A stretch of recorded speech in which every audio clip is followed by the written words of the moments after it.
Hi,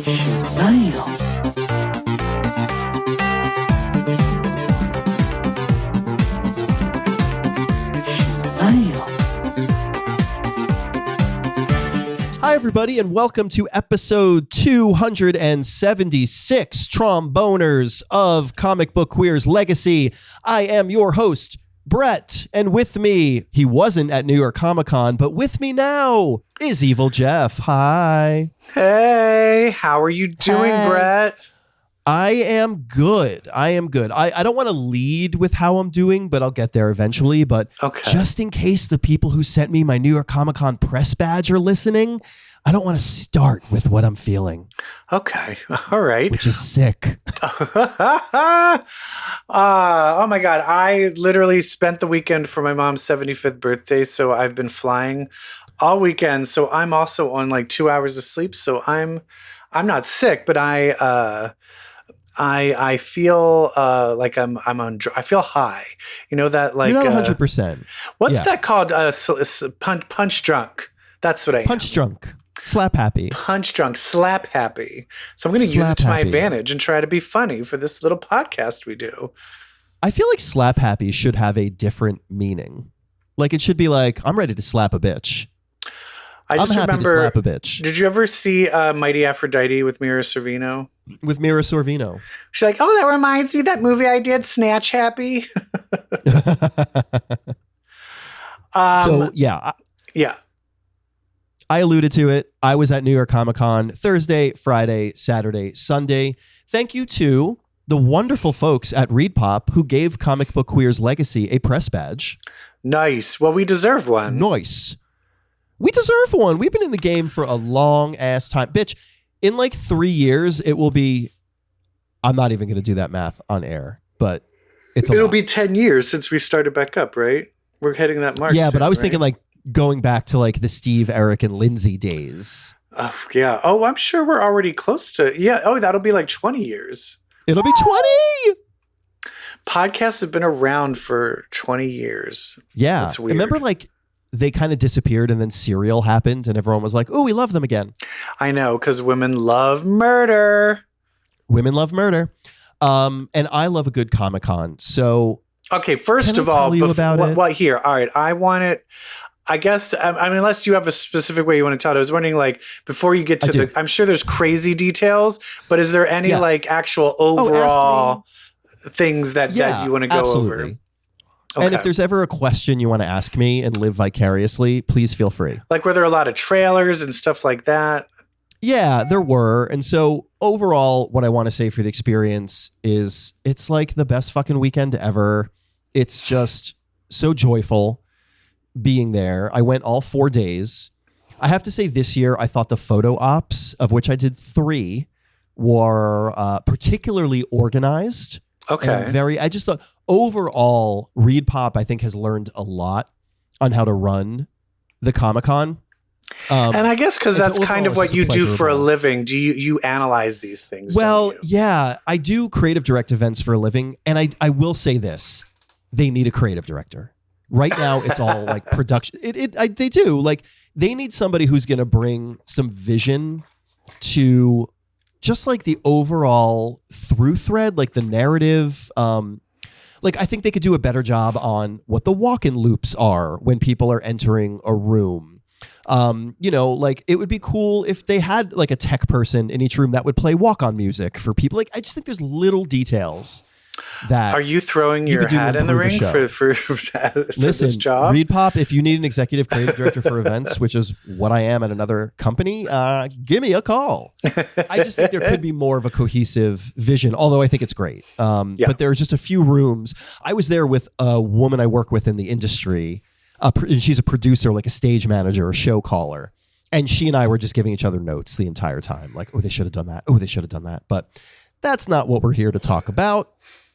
What panels did you go to? So I went to a bunch. What I'm mad about is I had a photo op with Michelle Gomez from Sabrina and Doctor Who, which I can't wait to talk about. But I had to miss the Marvel Next Big Thing panel where they unveiled Fall of the House of X, Rise of the Powers of 10, and the Resurrection of Magneto. We'll talk about that at the end of this segment. But other panels I saw, I went to the Blumfest 23 horror panel. I went to the Shudder horror panel. It's spooky season. So anytime there was horror, I went to that. I went to a few queer storytelling panels at the Pride Lounge, which I'm just really grateful that they have. So our friends at Geeks Out, they run a room. They run the Pride Lounge, and they've got their own whole lineup of programming, and it's really great. So went to a few things there. They had Krakoan Pride trivia in there, and then they had to cancel it last minute. I was heartbroken, but I understood why. And then I think the highlight was that I had my arm around Chris Evans for 10 seconds. Okay, are we starting on that? Can we go there? Let's talk about what it was like. We were talking about how you were going to meet Chris Evans, and then suddenly I start getting this influx of pictures, and I see there is Brett with Chris Evans. What does he smell like? Everything that is good in this world. That's what he smells like. No, he smelled great. He had a little whiff of cologne on, but he's there for a long time. So I will say he didn't stink, which is really all that can be expected when you're there. Well, I mean, at this hours. point though, but sometimes you want a bit of the musk. Ooh, I know. You know, you do. In fact, right when it was coming out of my mouth, I was like, no, that would have been great. I know. For me, it's like I'm not that into BO, but if Captain America had a bit of BO, I would be okay with it. With that body. Yeah. Yeah. So, I don't know how many photo ops you've done. I've done a ton, and the bigger the star. I'm too, I don't like, even when we go to DragCon, mostly because I've met half the ones I want to meet, I've worked with them. Yeah. But I don't know what to say. I'm just so shy. I don't know what to say when I'm gonna give you some advice, and I'm gonna give our listeners some advice, because I learned a hard lesson this year. I try too hard. I try too hard to be memorable. I try too hard to come up with a photo concept that's going to be funny as it lives on my wall. And it's just I've got so many of these printed that I want it to be a series where I'm not standing and smiling the whole time, but in this one, I'm doing a jig. And I tried something so high concept with Tom Hiddleston on Sunday, and it failed. And it's the worst picture ever. And so I realized the best thing to do is go in and say, hi, how are you? I love your work. Take the picture, turn to them and say, thank you so much for doing this, and leave. And when you're taking the picture, just take a nice picture. What was the embarrassing picture you tried to do? When was this? Was this I tried to last year, or was this Sunday? This year? No, this was Sunday, and I started to feel a little sick, and so that affects why it's a bad picture. I look like ass.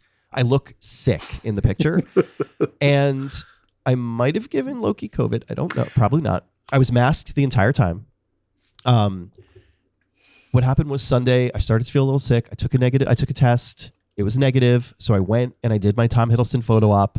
That's all I did. I went there, took the photo op, left, kept a mask on while I was in line, took it off for the 2-second photo.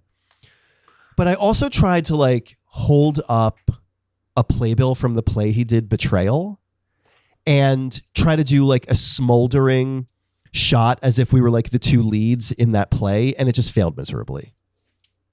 So I look sick. It's a failed concept, and I'm holding up the playbill. There's a huge glare on it from the flash. You cannot see it. You cannot see it.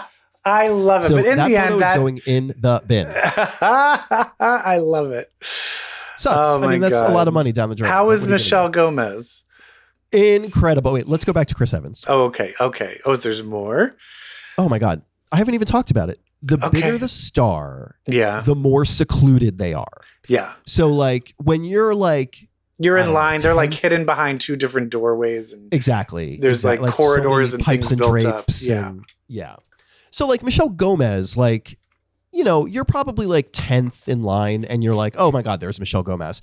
Chris Evans, you're the second person in line before you see. They have Chris to blindfold you, put you in a van, drive you to a second location. Yeah. They hold up that Men in Black thing right in your face. But here's I now know why Chris Evans is famous. I've never seen eyes twinkle like that in my life. Yeah. His eyes are that like a light source. I've had that where someone told, like it happened to me when I met Jake, when I saw Jake Gyllenhaal, and I know another person, they saw Ryan Gosling in person, and they're just, and you're that's what it is. There's a look in their eyes where you're like, you're the most beautiful person I've ever seen in my life. Yes. Yeah. Like you look at Chris Evans, you're like, you're the most fucking beautiful person I've ever seen in my life. Like, it's unreal. What is your face? Like you had to become a famous actor with that. You had to become famous. You like your eyes just sparkle. Like, I don't know. I've never seen anything like it. Same with Tom Hiddleston. Big blue sparkling eyes. And by the way, 6'2", maybe 3. Well, you could Chris tell Evans, that from the show. height. He definitely looks very tall. Yeah. Oh, how tall is Chris Evans? I would say like he's a half inch shorter than me. Still tall. Like I'm like pushing 6'2". Yeah, I was like, he's like 6 feet. Or 6'1". Yeah, he's like 6 feet. Yeah. All right. That's great. So I love mean, it that. was beyond. Yeah. Other things. I went to courtesy of Geeks Out, who did the best Pride Lounge, did the best X-Men drag show I've ever seen. Only X-Men drag show I've ever seen. Sent you those pictures. I mean, hilarious. The bits they did. They did Jean Grey and Emma Frost lip syncing around a drag king Cyclops to the song "The Boy Is Mine" by Brandy and Monica. How has that not been done before? I know. Perfect. Amazing. There was one I didn't send you a photo of, and it was fucking Dazzler. Oh, shit. Drag Dazzler, drag Rogue, drag Emma, drag Jean, drag Cyclops. What song did Drag Dazzler do? Oh, I forget. It was just when I was getting there, and I was like, oh my God, Dazzler! Wait, who, in the end of the Boy's Mind song, who won Cyclops at the end? Jean? They didn't really have a resolution. Oh, they didn't have a resolution? Well, then that's a failure on my... No, I'm just kidding. Yeah, right. Other people I got to talk to, other podcasters, Connor from Cerebro, great talking to him as always. You know, he represents Teenie Howard, who writes Excalibur. Yes. Captain Did he Britain. remember you? Oh, absolutely, yeah. Okay. And that's good. Because we hung out a bunch at FlameCon. Mm-hmm. Like there was a little gaggle of us podcasters, gay X-Men podcasters that were all kikiing. Were any of the other gay X-Men podcasters there? Yeah, the Power of X-Men kids were there. You know, Mr. Scott Free and Latverian Lad on Instagram, and also Paul, who's kind of, I think, the main host and producer. I didn't get to see him though. But talked to Teenie Howard, told her you and I love her work and that you are such a huge Alan Moore fan of that early stuff. Oh, of all the Captain Britain stuff? Yeah. Oh my God, is it Davis? I'm black. It's Alan. I mean, Alan Moore, then Alan Davis. Yeah. Okay. Both of them worked. I mean, he was Love all of that. Last year I loved that book, 8 Billion Genies by Charles Soule. Mm-hmm. So I talked to him about that book, bought the hardcover, bought an additional story they just dropped exclusive to the con called 8 Billion Genies Wish World, which I'm excited to read. Oh, you haven't read it yet? I did finish that. It was great. Yeah, it's so good. Other things I got to do with my press badge, they had a press lounge and an industry mixer. So there was like a free party with open bar for people with like exhibitor or pro or press badges, which was fucking dope. Went to the Matthew Vaughn panel. You know, Matthew Vaughn directed X-Men First Class. He directed Kingsman. I saw his little gossip that he... Oh, I heard it firsthand. Were you in that? When he talked about the Halle Berry script? My jaw was he could see my jaw on the floor. I was like second row center. I need to know if Halle Berry knows about that. So if for those listeners who don't talk know about what happened. Yeah, so he actually was asked to direct X-Men 3 The Last Stand. And turned it down. I think it was because of X-Men. Yeah. Turned it down because he found a script in a producer's office that he wasn't familiar with that was thicker than the script. And he was like, what is that? And the guy's like, don't worry about it. He's like, I'm the director of the movie. What is it? And he's like, it's the Halle Berry version of the script. Basically, we added a scene where Storm saves a bunch of starving kids in Africa by creating a rainstorm. And And so what we're going to do is show it to her, make her think that it's going to be in the movie, and then we're just going to cut it to get her to sign on. Gross. And Matthew Vaughn was like, I'm quitting. You're disgusting. So disgusting. That's all. It's that fucker, Simon Kinberg, the one that did X-Men 3 and then directed Dark Phoenix and produced all the shit. Yeah. Like, it's that fucking, it's him and Bryan Singer. Like, you're like, what Rosemary's Baby devil deal did he make? Where it's like, that was terrible and it did terrible at the box office. Do a whole other movie. What? Right. But we saw a clip from his upcoming movie Argylle, which looks incredible. Basically, he was like, one of my favorite movies back in the day was Romancing the Stone. Love it. Like, oh my God, mine too. And he's like, I basically wanted to create like my own Romancing the Stone. I was like, I love this. They tried to do that with what was the one with Emily Blunt and The Rock? Oh yeah. Was it The Rock or was it John Cena? Those two are completely interchangeable to me. It was a Disneyland ride. Oh yeah, it was The Rock. It was the boat. It was the Jungle Cruise or whatever. Yeah. Anyway, exactly. That I was watching and I'm like, oh, this is supposed to be like Romancing the Stone, but it's not. Yeah, but this is really, so what it is Bryce Dallas Howard is a writer and she writes spy novels, particularly about a spy named Argylle. They keep cutting to her stories. You see them dramatized, and Argylle is played by Henry Cavill. Little does she know, her writing has been so on point that she has successfully predicted what is going on in the actual world of espionage. Little Pelican Brief that way. And the real quote unquote Argylle shows up, and it's Sam Rockwell, who is nothing like Henry Cavill.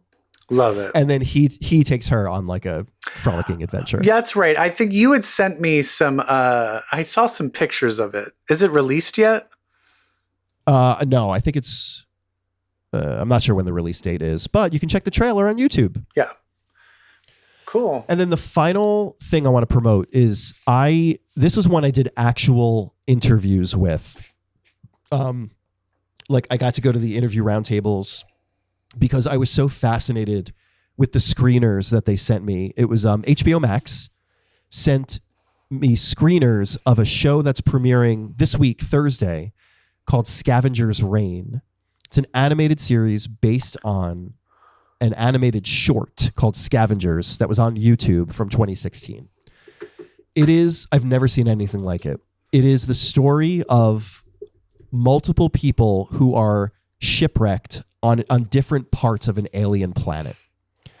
And it's just them trying to survive in this alien wilderness. And I've never seen such imaginative, creative depictions of an alien world who's making in all my life. It's on HBO Max, but who's the company making it? It is this. It's very kind of indie. HBO Max, so it's not like DreamWorks or something like that. No, it's these guys. It's the guys that did the short. Oh, okay. Yeah, and so they basically, were hired by Max to create a series based on that short. And their approach is very analog, even though it's one of the most high tech shows I've ever seen.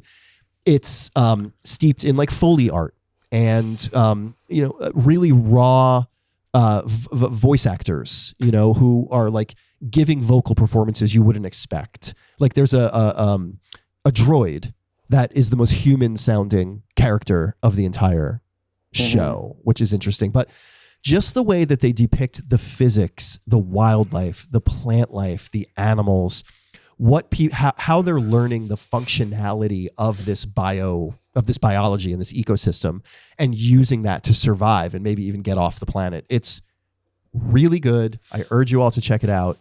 Scavenger's Reign on Max. I think I want to do a shout out quick since you're talking about a new animation.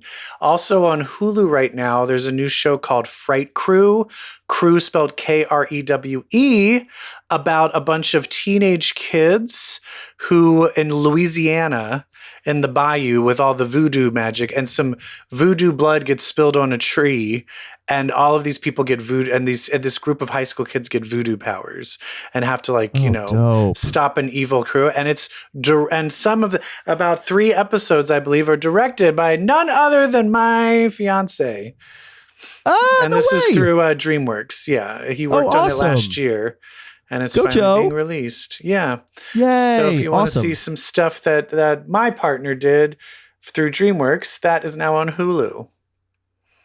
I watched the first 2 episodes. It's really fun. It's definitely like really good? I'll definitely check it out. It's like a kids. It's a kids show. It's not like. But I will say for a kids show, because it's dealing with like blood and voodoo, there's definitely like adult moments to it. But yeah, it's definitely something you can like watch with kids and stuff like that. It's cute. I like it. Love it. Love that. Congratulations, Joe. And just to close the loop on Scavenger's Reign, the people I interviewed were co-creator, executive director Joe Bennett. Did you give him any gotcha questions? Executive producer James Merrill and supervising director Benji Brook. And all of them were cute. Great. You didn't go through their Twitter and you're like, hey, I found a joke you told on Twitter back in 2007. Care to explain? Gotcha. There's a lesbian love story in it. So I was like, okay, I can cover this because it's queer. That's right.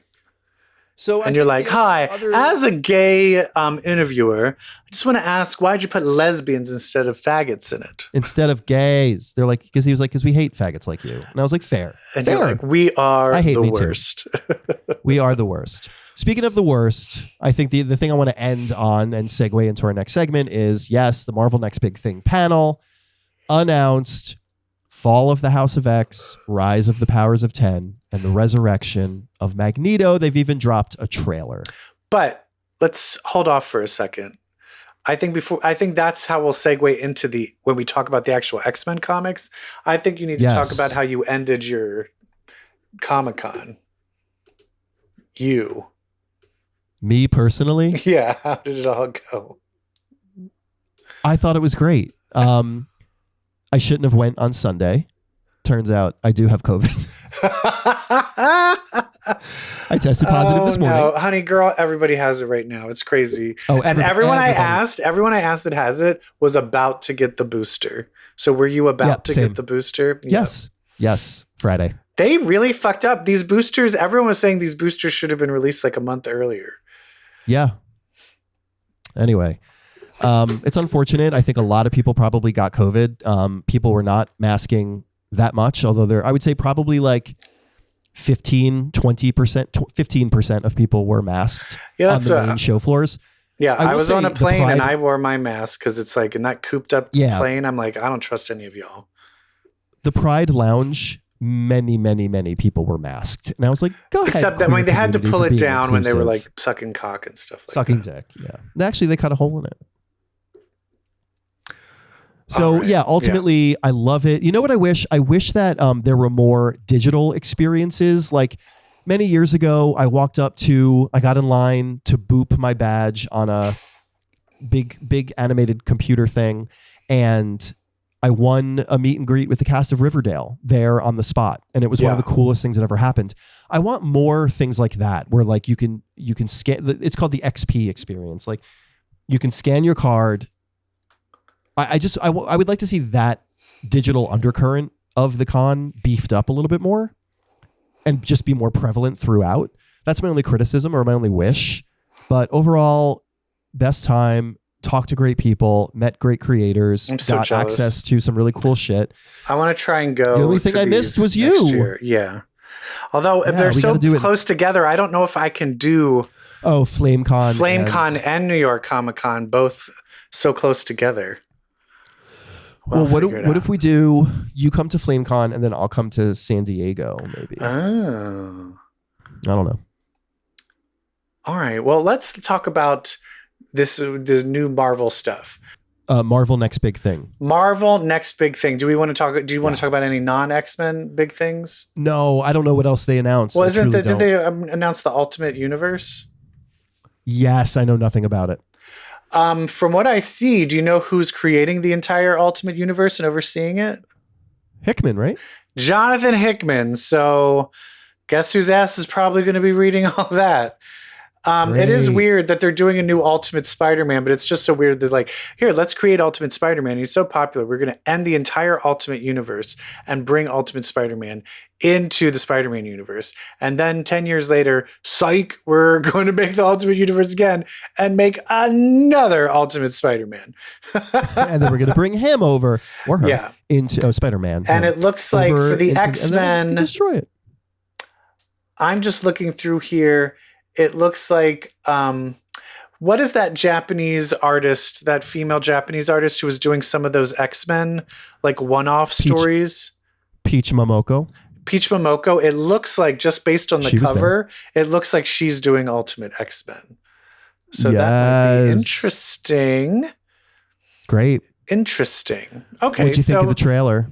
That's fun. As for the X-Men trailer coming up, it looks like we're getting another trial. We're getting a trial with Cyclops. A very public trial at that. Which reminds me a lot of when Magneto had his trial. And then we just see, it's like Nimrod and Omega Sentinel and Moira McTaggart, and they're battling against Kitty Pryde and Ms. Marvel. But here's the thing I don't get. Is it shows them fighting in the future. And in the future, we see an Iron Man, which I might guess is Emma Frost. Right? Yes. And then we see an old, like a Ms. Marvel with weird shit in her hair, which makes me think it's part of her mutant thing. Or it's part of her new mutant power. There's a tall Apocalypse-looking Kitty Pryde. What is that about? Is that Rasputin? Is that Rasputin? Could that be Rasputin? Oh, I guess it could be. But Rasputin becomes the new Shadowcat? Oh, she's got 1/5 Shadowcat in her. That is true. Okay, I guess that would make sense. But it almost... What color eyes? Or does Rasputin have those orange eyes, though? It looks more apocalypsy. I will tell you this, too. The other thing that I find interesting is... in the fall, well, there's other things that show up in this, but also there's a poster, a Fall of the House of X and Rise of the Powers of 10 poster. And the thing that I love about this, it is most of the X-Men here are Alan Davis, Excalibur, and what's his nuts? Mark Silvestri, X-Men. Chris Claremont, Mark Silvestri. Yeah, it's fucking Outback Dazzler. It's Outback Rogue. That's Outback Rogue's outfit. And then that's Excalibur Rachel outfit. That's Outback Storm outfit. Yeah. What? And then there's a Lady it looks like it's Lady Mandarin. Lady Mandarin. Well, who is that? Is that Betsy? I mean, clearly this is going to be a time. Because you see Psylocke. Psylocke is there. There's a Psylocke and a Lady Mandarin. Yeah. It feels like the left side is more current. It's the House of X. And then the time trippy side on the right is Powers of 10. And that's more the historical characters. Well, do you think the rise of the Powers of 10, it's going to be going into the past and stuff like that? I think the future. Or is it just going to the future? Okay. What I think about where this is all going is that this is going to end with the whole Dominion thing. Right. And that exists outside of time. So I think past and future are both on the table. Wow, deep. You also saw a part where it looked like Nimrod has ripped off the arms of Emma Frost in her diamond form. Great. Well, I'm telling you right now, I do not want a one-armed Emma. Can we not? I don't either. I mean, it's going to everything's going to Let's have her get resurrected before we make that a permanent thing. Yeah. Yeah, who knows? And then resurrection of Magneto is all about Storm. Storm, of all people, resurrecting Magneto. Yeah, although it also says rising your greatest enemy. Is he going to be resurrected and be an enemy? Be a villain again? I hear rumors, I think just on Twitter, that he might take a dark path when he comes back. Well, which can you blame the guy? I mean, honestly, Storm, if I were Storm, I'd be taking a dark path too, of Jesus Christ. I'd be taking a dark path right to a bar. Jesus. Yeah, well, let's talk about some of these X-Men comics then. How about? Let's do it. I was reading X-Men comics in a cocktail bar. That much is true. Yeah. All right, let's talk about, we missed a week because I was overworked and didn't have time to record. So let's talk about last week. We had Immortal X-Men and we also had just X-Men. Which one do you want to talk about? Let's talk about Immortal. Immortal. This picks back up with Celine and Sebastian Shaw. And Sebastian Shaw, turns out he has his own little Iron Man suit. His little... He has no powers anymore. Yeah. Wait, why doesn't he have powers anymore? He gave himself the Orcus injection to like show that he's loyal. To suppress it. So I guess, but then is that injection, that's not permanent though? I don't know. Probably not. The thing that's interesting here is he goes to battle Xavier and here's what's fucked up is this is where they're even, where's the part where they're talking about, I guess, did that already happen or is that in X-Men? What's the one where Emma Frost is talking to Xavier and being like, you don't know if they're already dead. And he's like, no, they are. And she's like, ugh. It's the previous Immortal. The previous Immortal. So he's already being like this selfish, self-aggrandizing shit.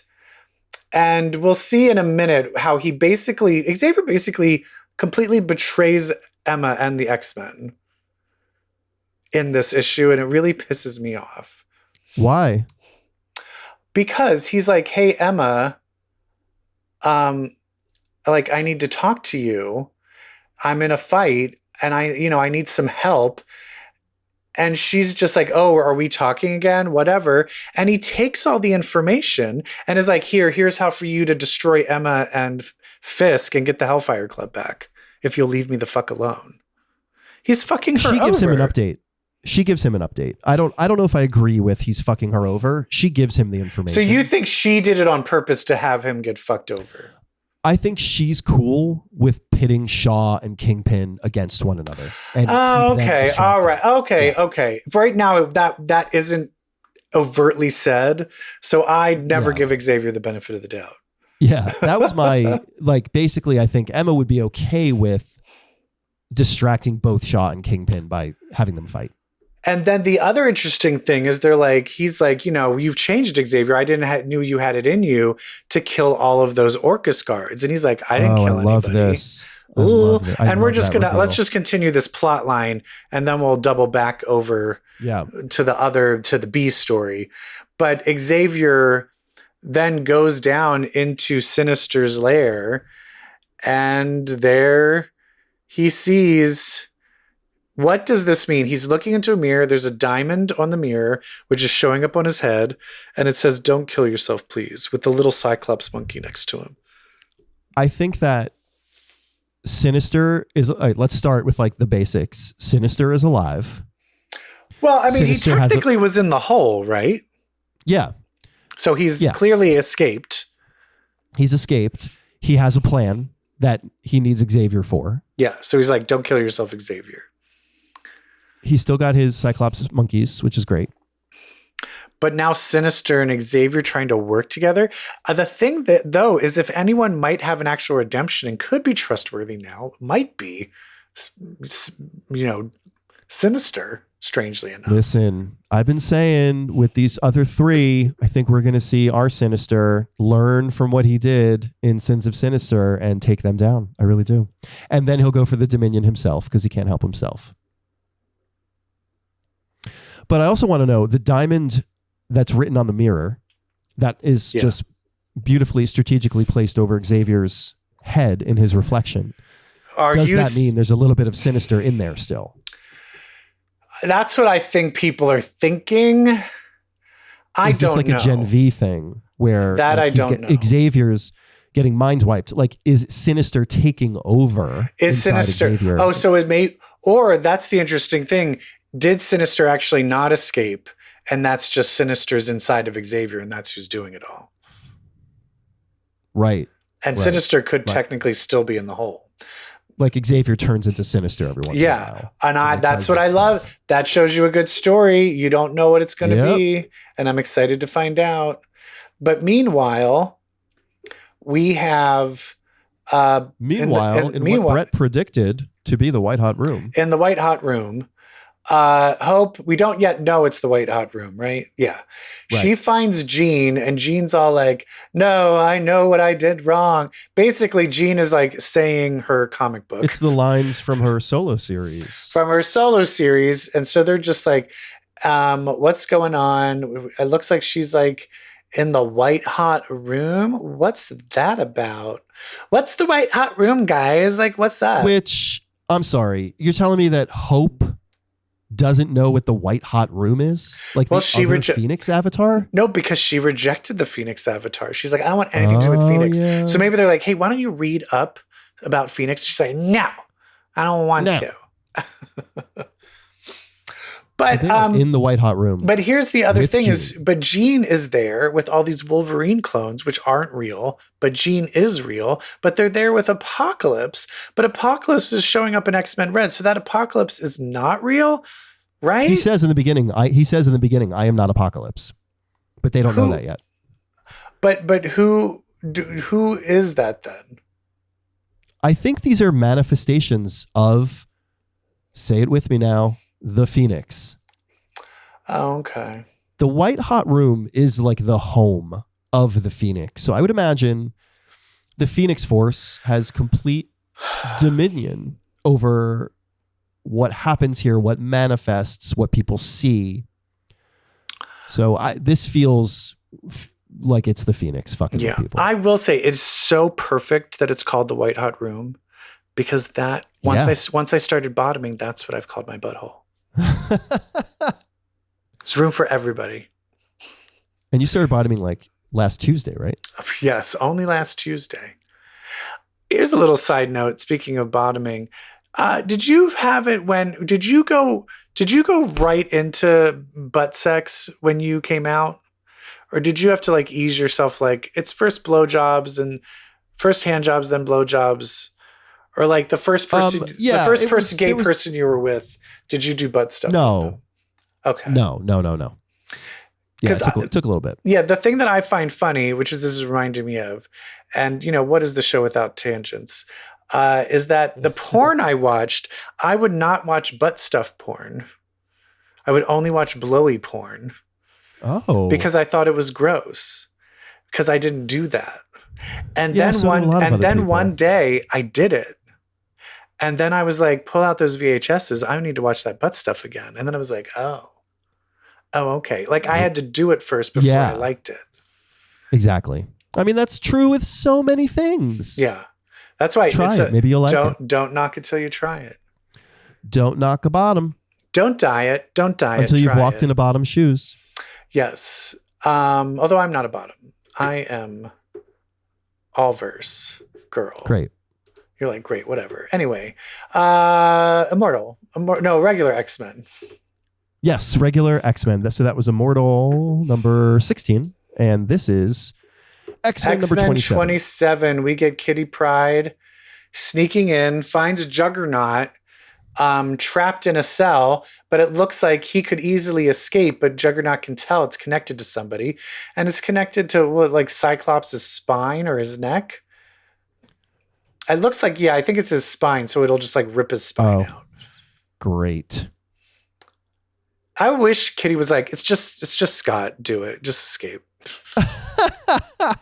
And he's booby trapped on top of that too. Yeah, so she can't phase him out. She can phase Juggernaut out, but she can't phase Cyclops out because he's actually connected to a bomb that will just blow up all the mutants inside of there. And then strategically, she chooses not to free Juggernaut for optics. Yeah, so they can't tell when she came in. Or that she came in, right? Yeah. Or did they detect her? Or if they do detect her, they're not like, oh, it's happening right now, so let's see if she's still in the area escaping. She goes back and she gives the intel to the Underground X-Men. She also brings one of the Cerebros. And then they decide they need to know what Xavier took out of Reed Richards' head. Yeah, because Reed Richards, the Fantastic Four. Because Reed Richards was able to make it look like Franklin Richards was not a mutant. Right. And Xavier just wiped that from his brain, being like, we can't ever have that. And now they're like, oh, it would be really nice to have something that we're not detected as mutants, so we're not being shot down by Sentinels. So they fly a car, they telekinetically fly a car to where the Fantastic Four is. Are you reading anything about the Fantastic Four of like why they're in the wilderness right now? No, but I hear that the Ryan North run of Fantastic Four is fantastic. And so I've got a number. Really, Brett? I haven't read yet. It's fantastic. Yeah. Oh, and I heard the latest run of the Avengers, X-Men Avengers crossover is uncanny. Was avenging? It's uncanny. Oh, well, listen, there's a reason they're called the Fantastic Four. Well, apparently, Rasputin just does not have any patience. Yeah. And basically just walks in guns blazing, like, I'm just going to kill all of you, give us the information. And it's really annoying because they're all like, hey, you maybe don't do that. Maybe chill. Maybe chill and we'll get the information. Like maybe you running in with a sword, like maybe that's not going to get us what we want. But she's stupid. And I do like that this also acknowledged that Kitty has a very long history with the Fantastic Four. They are afterwards the ones that Reed Richards saved her life in making her become tangible again. Also, she has a very deep connection to Franklin Richards, and I am still so angry about him not being a mutant. I want that to be priority one, to make him a mutant again. Hell yeah. It's so stupid, so dumb. I think the problem is they were like, he's too powerful. I think you can bring him back up like, oh, I was depleted, and when my powers deplete, you can't even tell that I'm a mutant because it's reality warping. But now a little spark of them is starting to come back, and it's very slight and light. Almost like how Mother Righteous. Right.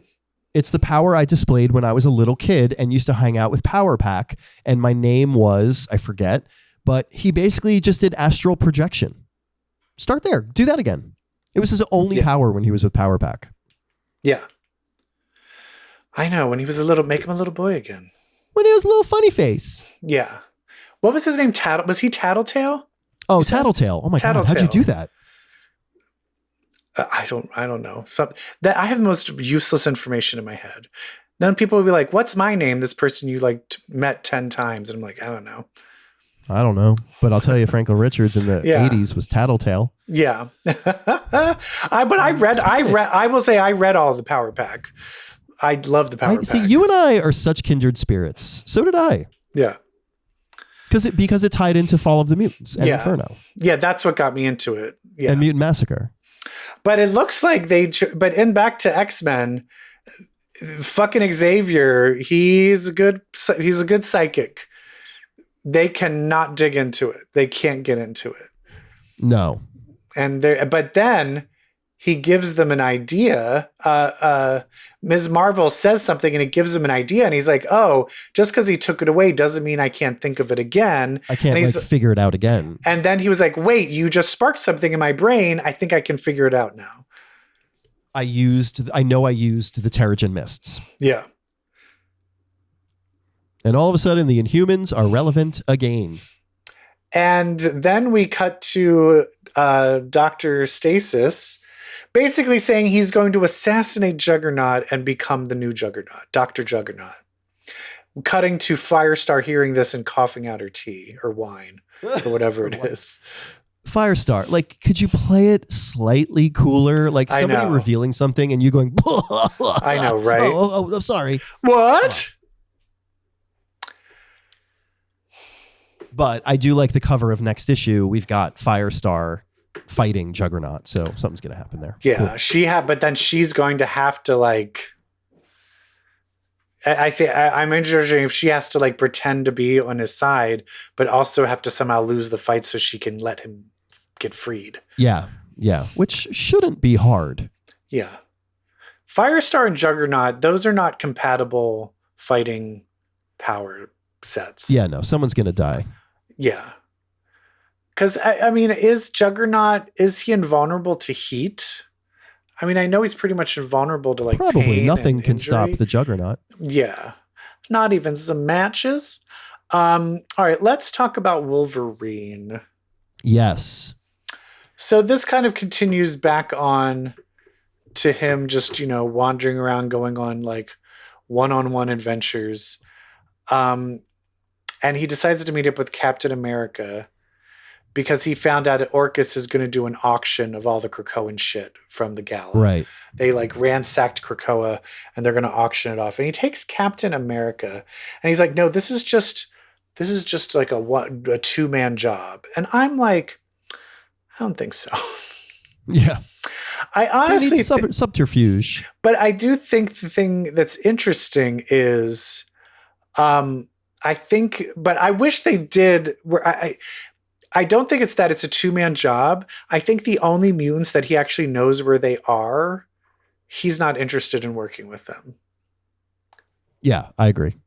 The only one and possibly he's working with an uncanny Avenger. I wouldn't mind if he brought Rogue along because he loves Rogue.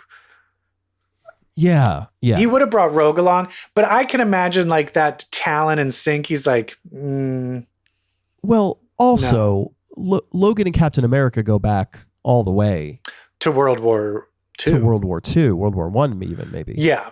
So it's basically them going in, sneaking in, and trying to fuck up the auction. What did you notice about some of the objects that are being auctioned off? They really went into Emma Frost's.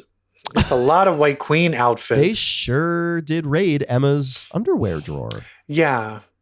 For those perverts. Wild. Hilarious. There's also, but of the most interesting, there is, the Miramasa blade, which I'm surprised Logan's like, we have to get that. Like, that's priority one. I think that would be very important. Yeah. And then the next one is the dead, like in formaldehyde body of Moira McTaggart. One of the clones. That is dangerous. I mean, I know she's depowered and all, but still. But I do find it interesting that you'd think, I'm curious of why Moira doesn't want that. She may actually not know. That's what I would feel. I feel she doesn't know about that because I think she'll be like, wait a minute. Anyways, they end up just sinking the ship and we assume, people got on lifeboats and lived. They did. They showed it. No, but is that everybody? Yeah, right. And then Nick Fury takes the stuff in like a hidden shield bunker. A big like Raiders of the Lost Ark warehouse. Yeah. And then next week we got Black Panther. So this I'm interested of like, these are all cute and I like them, but I am interested of like, still like, what's the real, like, this is all like little fun one-offs. I feel Wolverine is just not playing an important part in the actual Fall of X, and I would like him to. Yeah, you know what I mean? It looks like he's all over Fall of X and Powers of 10. Yeah, cover art and trailers. So, yeah. But let's get to the real nitty-gritty here. Let's get to the real juice, and that is X-Men Red, which is just. A lot of shit. A lot of shit happens. But it's so engaging. You're just riveted. Yeah. Basically it's about the fight. I don't want to like spend like an hour talking about this since we have so much other stuff to get into.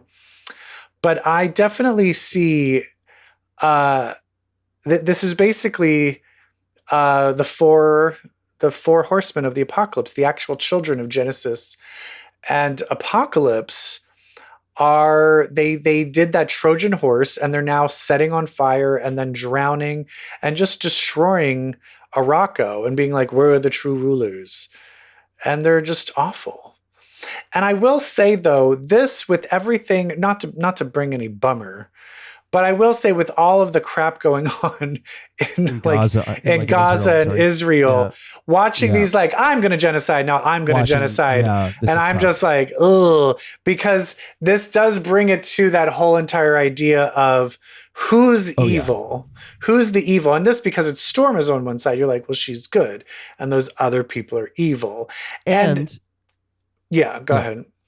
I was saying, fight for land and belief. Yeah. It's a fight for land and belief systems. Also. And the sad reality is most times when this really happens, it's not that easily black and white.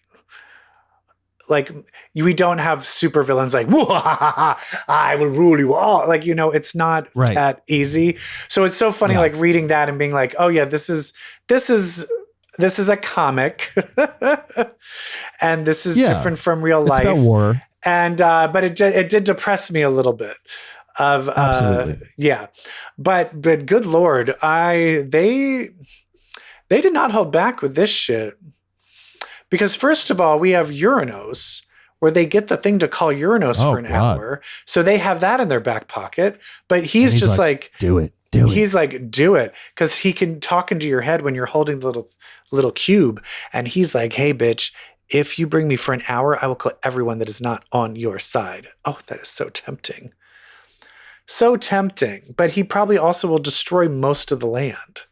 Oh, yeah, you can't. Like, it's like you really should not do that. No, and I like where Storm landed. She's just like... Which we'll talk about later. Well, yeah, she's like, fuck it, I'll do it myself. Yeah, she's like, I will be the destroyer. And it starts with... what is it? Who's the... Is famine. It famine? Famine. Oh, no, war. War starts with the fire. Well, war does the fire. Or is it famine? Who has the fire? She electrocutes famine first. She electrocutes famine because he's drowning everybody. And then war comes on and she's just like, bitch, we know our worth. We are the kings and queens. We're Omegas. We've been the Omegas for hundreds and thousands of years, bitch. And she's like, oh, you got a little fire there? Guess what I have? I have the weather. And guess what the weather is? The weather is fire. The weather is water. The weather is air. She's like, I have that and everything I got all of it, bitch. And she fucking rains her fire out till she's nothing but a little... like skeleton husk. And I'm like, but she's not dead. But she's not. But death comes along and death is like, she's not dead and neither is famine. And you're like, oh, okay. So they're not really killing people off. This is what I think. Fucking death comes along and death, I want them to explore this more because death is clearly in love with Aurora. Oh yeah, 10 of Swords. But I do love the idea of like when a woman beats you up and now you want to fuck her. I that whole of like how you're in love is because she beat you and you're a vampire now. It's all very sexy.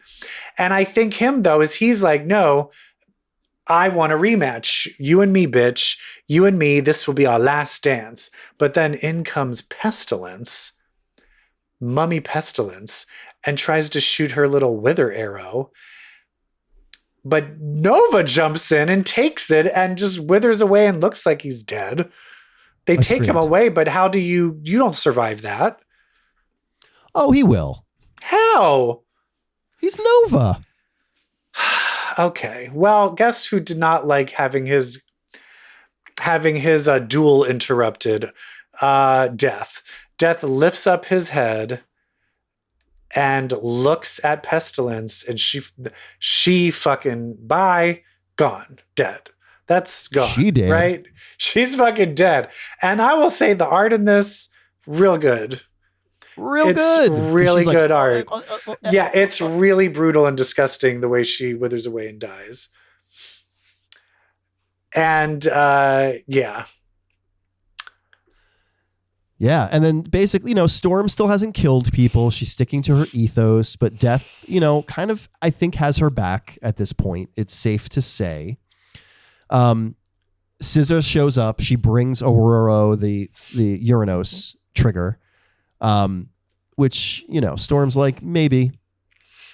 But and then it ends with Apocalypse coming through the gate And bitch, I don't know what side he's on. Is he going to be on Storm's side? I don't think he's on Genesis' side. But is he on his own side? He'll be on Storm's side. No, he'll be on Storm's side. He's on Storm's side. He'll be on the side of the mutant community. He'll be on the side of community. You know, who is the cloaked woman behind him? I don't know if that's a woman. I think it might be a gay or a bisexual. What is that? Who? I think that's fucking Richter. Oh, that little fucking faggot. I think that he has that. I think he has his boy in tow. Where is Richter in all this? He's like, I miss Daddy. I miss Daddy Apocalypse. Daddy needs his mommy milkers. Daddy Apocalypse. And also, I want that. Yeah, a sorcerer. Who are you going to bring to a fight against Genesis? Yeah, Earth. Somebody who controls the fucking powers. Earth. Yeah, right. Bitch. A druid. She's like, look, I can communicate with the Earth. And he's like, well, I'm going to fucking shake it, bitch. He's like, I am the Earth, honey. Yeah. Oh, and it also tells you Apocalypse. He's fucked me better than he ever fucked you. And then Apocalypse has a type. He only sticks his people in with Earth powers. Dirty. What's that about? Yeah, dirty. It's like Cyclops and telepaths. I know. What is up with that? What would be your type if you were having sex with mutants? What do you think you would be going for? Super strength.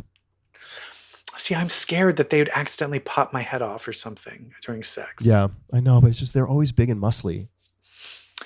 I think I would want. I think I would want like a storm, like something where they're controlling the heat because I'm always cold. Ooh, I mean, a telekinetic would be great. But can you imagine having sex with someone and it's just like, oh, this would be really sexy if we were like in a steam room. Done. Snap. Done. Or telekinetic would be good because you could have sex while floating in the air. Yeah, I mean, like, I don't want to touch anybody right now, but while I'm doing my work, could you just stimulate my prostate with your telekinesis? Thank you. That reminds me of Gen V, a power that's developing in Gen V. Let's talk about TV. All right, let's hit the music. I always feel like I'm watching a comic movie or TV. Gen V, I'll tell you this. Gen V, once it started doing the plot and not doing exploding penises and saying fuck every 5 seconds, I'm digging it. It's really good. I think it was like they needed to stop being like, oh, this is Euphoria. Just let it be its own thing. Yeah. Yeah, let's get to the conspiracy. And so basically, Gen V, we have a world where Arnold Schwarzenegger's son, Luke, is the golden child. Boy. He committed suicide because he can't save his brother, who he thought was dead. Marie Moreau has blood power. She gets her period, kills her whole family. She's now in this college, and they're all realizing that they're doing experiments on all the students, and they're trying to get to the bottom of it. And we've missed 2 episodes. So one episode, the one thing is there's a character, Jordan, and how do we describe them again? They're not non-binary. They're dual which is binary. Just binary, but but binary is your one or the other. They're simultaneous binary. Yes, simultaneously binary. Because they are both a man and a woman. And they set it up, and you know how Jeff loves the enemies to lovers. Oh, they sure did it. Jordan and Marie, they fucking hate each other because Jordan is the one that almost died fighting Luke, and Marie Moreau took all of the credit in the press. And finally, Marie admits that it was Jordan. It was Jordan all along, and Jordan fucking gets all rock hard and starts making out with her. And I was like, yay. Meanwhile, Emma gets small, she helps free Sam, Luke's brother. Sam. Yep. And Sam, he's super powerful. However, part of his superpower gives him schizophrenia. And we kind of see he kind of views the whole world as like Muppets, which I think is kind of funny. Yeah. Once in a while, like when he sees real Emma, I feel like he's seeing a real human and not a puppet. Yeah, I think it's like when he's having his episode. When he's having an episode, everything kind of turns into like a cartoon and is unreal. But what a great way to have a scene where one character with ungodly strength rips apart an army of people and not have it be so disgusting. Do it with Muppets. They're just doing it with a bunch of Muppets. It was great. And they definitely have a thing going on. I like it's also everybody's kind of like there's three. It's basically now it's like three relationships going on because also Andre and Kate have a relationship as well. But at the end, they all try to save Sam because Sam is going to kill one of the people, the main doctor that's doing the experiments. And they're about to like stop Sam from killing everything. And the next thing you know, they're all waking up in bed like Emma wakes up in a pool, giant sized. Marie and Jordan are in bed together. Andre and Kate are in bed together. And they're like the aftermath of a party. Yeah. And they're like, oh my God, we've been wiped. Oh, it must be that psychic boy, the one whose dick I blew up. By the way, can we focus on that? Like it took us 3 episodes before we got a close up of a dick exploding. It's great. I don't know if that was great. I didn't need that. That was so gross. No, and he seems to be like, fine. I'm like, dude, you have no dick anymore. Like, but yet you're acting the same. But you had your dick. I know. Part of me is like, did it grow back? Because you seem way too cool. They just made a joke like, I guess he has to go to the bathroom sitting down. I'm like, I think you need more. If you lose have your penis blown off, that seems pretty serious. I don't know. Just thinking out loud. Ugh. Anyway, so gross. Anyway, but then Moreau discovers she can feel that there's a tracker in her and she rips it out. And this is what I was saying before. And if you remember when I said earlier, if she can control blood, can't she control it when it's inside the body? Yep. Yes, she can. Character. And that's when someone finally said she does not know how powerful she is. This bitch. But no, if you take Andre and Marie together, he can move everything inanimate and she can move anything flesh. Yeah. Like she can telekinetically lift up a person and throw them across the room just by moving their blood. Or just make them explode. Or make them explode, or have low blood pressure, or give them a stroke, give them low blood pressure, they fall and they pass out. Like she is going to be insanely powerful. And the thing that excites me about this is the X-Men haven't thought of this power before. Yes. I actually loved the name that somebody suggested for her early on, Coagula. Coagula. But then we turn out, and you must have, I don't know if you liked this or didn't because you liked this character a lot. It turns out they weren't being brainwashed by the psychic. They were being mind wiped by Kate. Kate was betraying them the entire time. Yeah. But it seems like not because she's evil, but because she's being forced to. Blackmailed and forced to. She's being blackmailed and forced to do it. Yeah. Yeah. But what a great reveal. I mean, this thing has got good twists, good turns, which is what you want in a show about a group of characters trying to solve a mystery. And like sexy romance. And then with all of this happening, Jordan is like, hey, we could just forget it happened. Let's just forget it happened. And then Marie's like, oh, I guess, they don't like me. And Emma's like, well, maybe they're afraid. And then it turns out Jordan's like, well, I woke up as a girl, but I hit on her as a boy. So she probably thought that was gross. And it was like a lot of self-deprecation of like, oh, she probably doesn't accept me for me.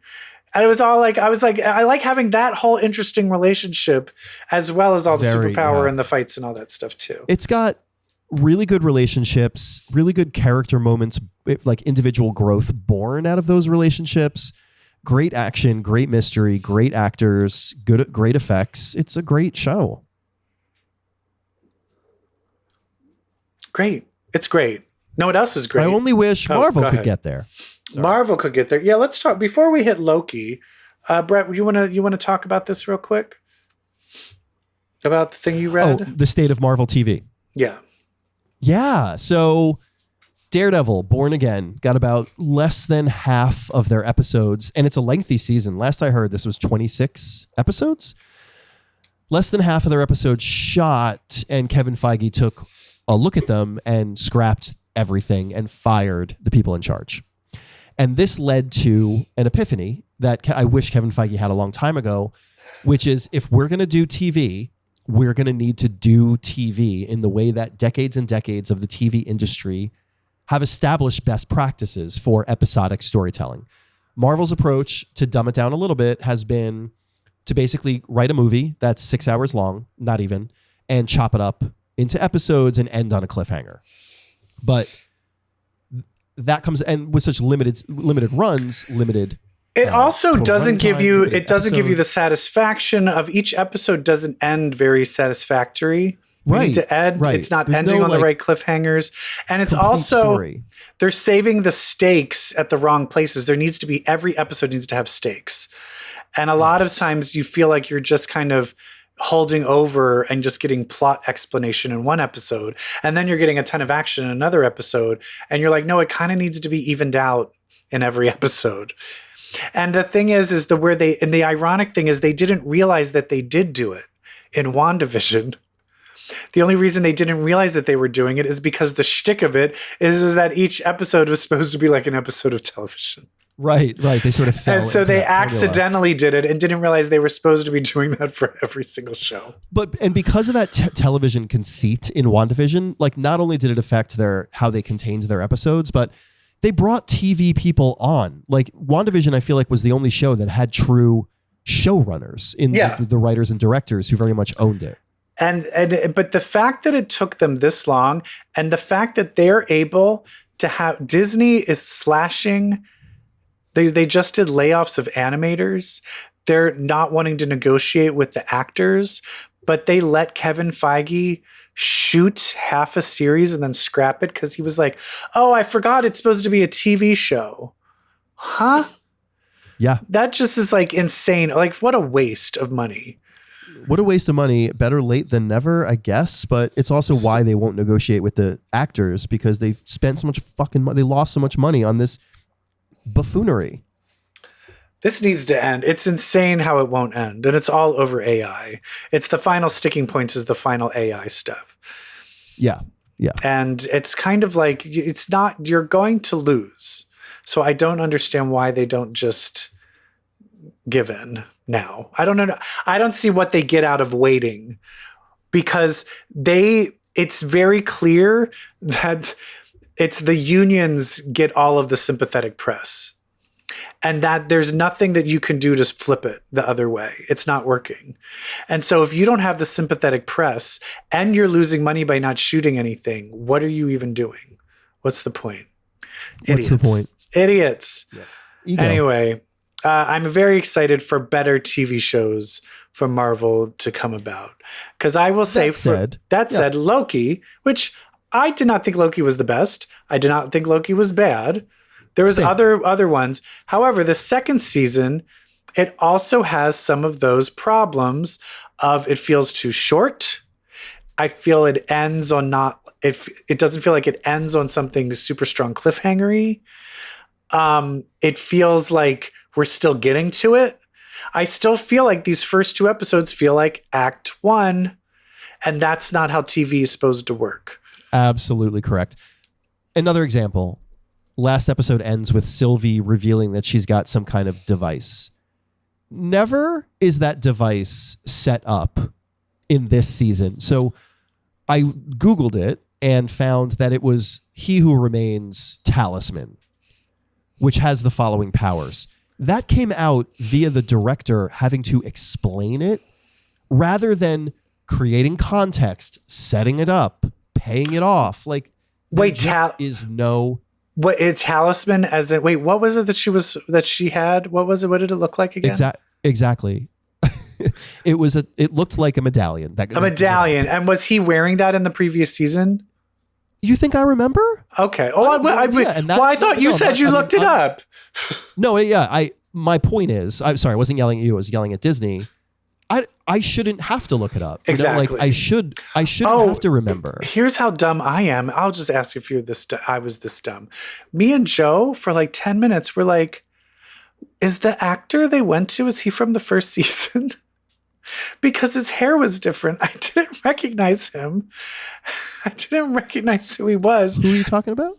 The actor from the second episode, the guy who's right. I didn't put two and two together that was X5. That was X5 because X5 always wore his uniform and had a buzz cut. And the next thing, there's this dude with a 70s bouffant and a suit. And they're all like, hey, you.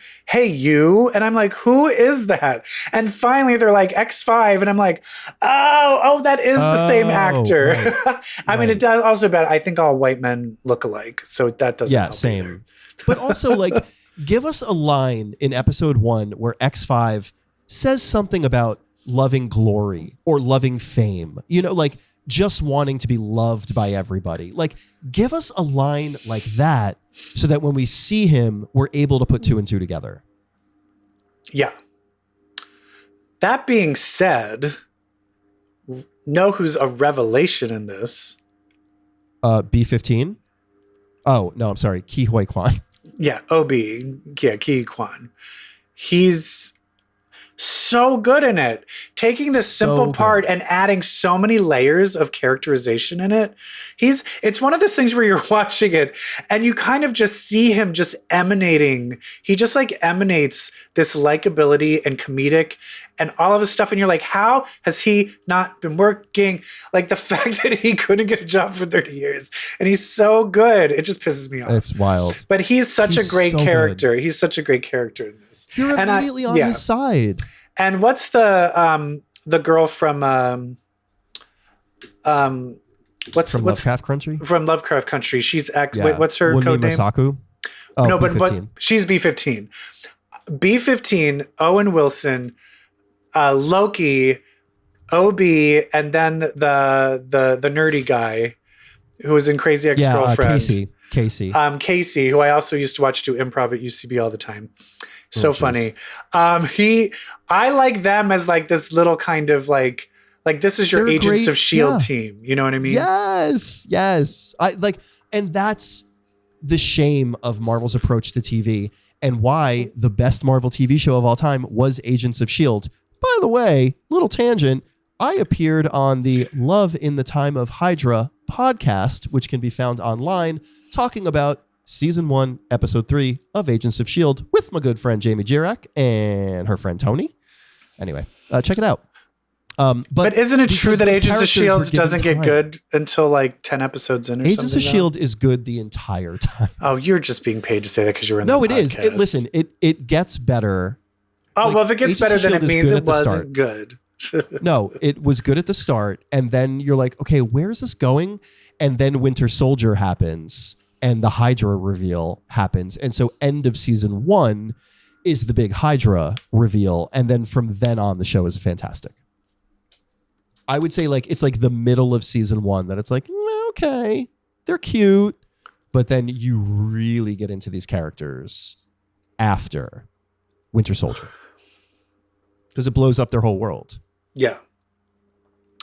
Loki, basically... Sylvie kills Kang, and that creates all these new timelines. So the timelines are all branching. And so when this show starts, Loki is like kind of trapped in time. So they're trying to figure out how to get, he's going in the past, the future, and he's trapped. And so Owen Wilson and Ki Kwan are all trying to figure out how to save him. And then meanwhile, Owen Wilson goes like all the people left over kind of like, what's the actress that was in charge previously and she ran off? Yeah. Ravonna Renslayer is the Renslayer. Character. They're like, oh, she's run off. It looks like all these things are branching. We need to do something. And it looks like the something they were going to do is just blow up and destroy all of the universes. All those branches. Oh, we have a branch. Let's just destroy the entire universe. Yeah, like the evil general who's in power at TVA does it. And they say stuff where they're like, hey, we are all, and they reveal to them, you had a life in another timeline. You had a life in another timeline. Like, you know, it's kind of like, you know, these are our lives. And so meanwhile, they're also looking for Sylvie to try and like figure out all of the Kang stuff. It still feels like a lot of Sylvie. They're still trying to figure out it's a lot of setup still. Yeah. And then here's something that made me angry, where I feel it was like it was a lost moment. So what happens is because there's so many branches and Ms. Minutes has disappeared and there's nothing keeping it stable. So pretty much the entire, oh my God, why is my brain, where do they work? What's the place where they work at? What's it called? TVA. The TVA. The TVA is going to implode and everyone's going to die. Unless they can get all these branches under control. Simultaneously, this lady's like, I'm going to blow up all the branches. And they're all like, no. I'm like, well, I mean, that would kind of solve the problem. Well, but it's murder of billions. B-15 says it over and over. Yes, but here's where it got wrong is then they started blowing up the timelines and they're all disintegrating and everyone is freaking out. And you don't really feel anything because you don't see any of those timelines. And I don't like it how when you saw I don't like it when you saw in Guardians of the Galaxy, oh, let's watch this whole world blow up. We don't need to see those worlds ending. However, no, it would have been an easy fix if they were like, hey, B-15, you were in this timeline and you were this person. And then she sees her timeline disintegrate. Do you know what that gives you right there? Emotional stakes. Right now, they just saw lines disappear. They needed to have some sort of connection. I wanted everybody to see, oh, I'm going to find out who I am. And then they see all of them disappear. It was such a missed opportunity to give everything stakes and meaning. Because then everyone's like, oh no, they're dead. And I'm like, I don't feel anything because it's just a bunch of lines. Here's another missed opportunity in the same vein. We found Sylvie in a branched timeline. And then after what it looked like, according to the lines on the screen, every single other branched timeline get destroyed. She's still there. Well, I'm going back to my timeline. If it's still there, I'm like, nothing. They showed us on the fucking screen, nothing's still there. What do you like? So you had an opportunity. All you had to do was kill off the manager at McDonald's, that like cute freckled face boy who gave her the job. All you needed to do was say that he was disintegrated and we would have been emotionally connected. Yeah. But for some reason, it's still there for her to give her plot. They're just, and it goes back to after reading that one article of like, if they were treating this like a real TV show, like honestly, I mean, they should secretly, don't tell anybody. Don't tell anybody, but we are bringing in Joss Whedon for just like a weekend workshop and it'll fix everything. Don't tell anybody. But that fucker, Joss Whedon, not only could do a good movie, but he could do a fucking good TV show. Yeah. And hopefully Marvel will be able to. Moving forward, it's just that Loki does not live up to its potential. And Loki is anything but tight. But compared to Secret Invasion, it's great. Oh, and Falcon and the Winter Soldier. Yeah, it's great. It's definitely in the top half of Marvel shows. There are people out there who love it more than I do. I just think I think it's got problems. Yeah, exactly. For me, I'm just feeling there's just some emotional arc of like what you're supposed to care about. They're not connecting it right. Right. I truly don't know what I'm supposed to care about. Exactly. On that show. Yeah. I think we covered it. We did it. Guys, we're going to cover something spooky next week too, because Halloween is coming. I can't wait. It's a show that I've started and Evil Jeff hasn't. And I just want to say, Evil Jeff, if you are indeed a Mike Flanagan fan and you've liked Hill House and Bly Manor and Midnight Mass. I've already seen the trailer and I'm like, this looks right up my alley. How familiar with Edgar Allan Poe are you? I've read The House of Usher. Well, No, when I used to do dramatic, well, hold on. When I used to do dramatic interp, I did the Red Mask of Death. Is that part of it? Each episode is a different Poe story, and the Red Mask of Death is episode 2. Ah, I love the Red Mask of Death. Red Mask of Death is it's episode 2, and then episode 3 is Murder at the Rue Morgue, and then episode 4 is The Black Cat, and like The Telltale Heart. Like it just keeps. It's so good. Oh, that's great. Takes. That's great. It weaved into this narrative about this family. I was wondering it because I was like, the House of Usher is like 3 characters. Why is there so many people? Right, in this? right.